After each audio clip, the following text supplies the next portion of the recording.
అందరికీ నమస్కారం. Welcome back to Vamsikrishna academy. మనం టీజీ టెట్ అండ్ డిఎస్సి క్లాసెస్లో భాగంగా తెలుగులోని ముఖ్యమైన అంశాలను చూస్తున్నాము. ఇందులో భాగంగా మనం ఇక్కడ ఈరోజు పర్యాయ పదాలు చూద్దాము. మనం ఇక్కడ ఒక ముఖ్యమైన 20 పర్యాయ పదాలను ఈ క్లాస్లో మనం చూడబోతున్నాం. ఇక్కడ మొదటిది అండా అంటే పర్యాయ పదాలు ఆసరా, తోడు. అలాగే ఇక్కడ రెండవది అపూటం.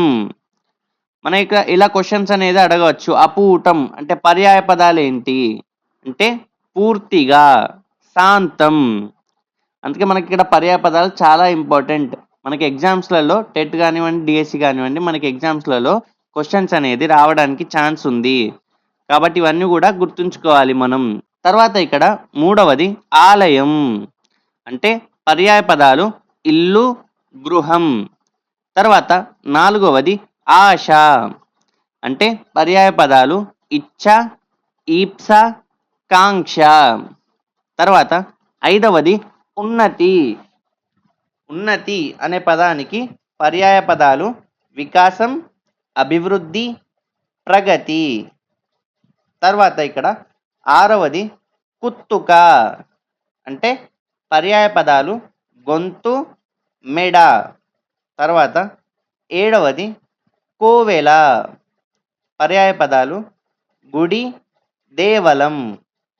తర్వాత ఎనిమిదవది కృపానము పర్యాయ పదాలు ఖడ్గము, కత్తి.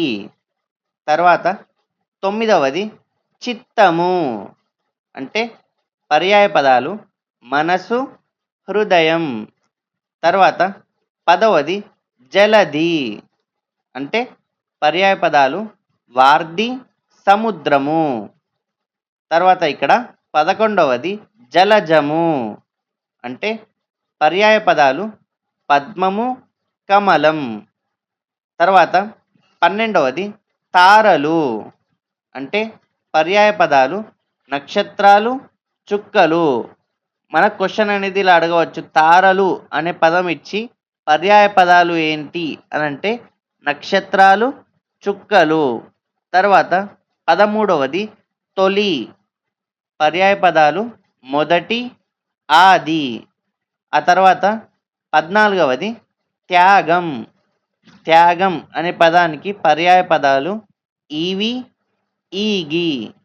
తర్వాత 15వది దిశ పర్యాయ పదాలు దిక్కు, కాష్ట. తర్వాత 16వది దేవాలయం.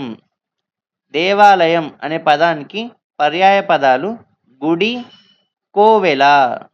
తర్వాత 17వది పానుపు అంటే పర్యాయ పదాలు పరుపు, పడక. తర్వాత 18వది పురాగ.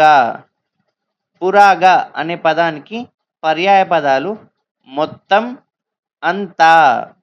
తర్వాత 19వది పొంకంగా పర్యాయ పదాలు సొంపుగా, అందంగా. తర్వాత 20వది పొలిమేర పర్యాయ పదాలు సరిహద్దు, ఎల్లా. మనకి ఇలా క్వశ్చన్స్ అనేది అడగవచ్చు. పొలిమేర పదానికి పర్యాయ పదాలు అంటే సరిహద్దు, ఎల్లా. ఈ విధంగా మనం ఇక్కడ ముఖ్యమైనటువంటి 20 పర్యాయ పదాలను చూడడం జరిగింది. మనకు ఈ క్లాస్లో నుండి క్వశ్చన్ అనేది ఈ 20 పర్యాయ పదాల నుండి కూడా రావడానికి అవకాశం ఉంది ఎగ్జామ్లో. కాబట్టి వీటితో పాటు టెక్స్ట్ బుక్లో ఇచ్చినటువంటి పర్యాయ పదాలను కూడా చూసినట్టయితే మనకు టెట్ కానివ్వండి, డిఎస్సి కానివ్వండి ఎగ్జామ్స్లో క్వశ్చన్ రావడానికి అవకాశం ఉంది. ఈ క్లాస్ కనుక మీకు నచ్చినట్టయితే ప్రతి ఒక్కరు కూడా ఈ వీడియోని లైక్ చేయండి. అలాగే ఇంకా ప్రిపేర్ అయ్యే వారికి షేర్ చేయండి. ఏమైనా డౌట్స్ ఉన్నా కూడా కామెంట్ రూపంలో తెలియజేయండి. అలాగే మన ఛానల్ వంశీకృష్ణ అకాడమీని సబ్స్క్రైబ్ చేయండి. So thanks for watching. Thank you so much.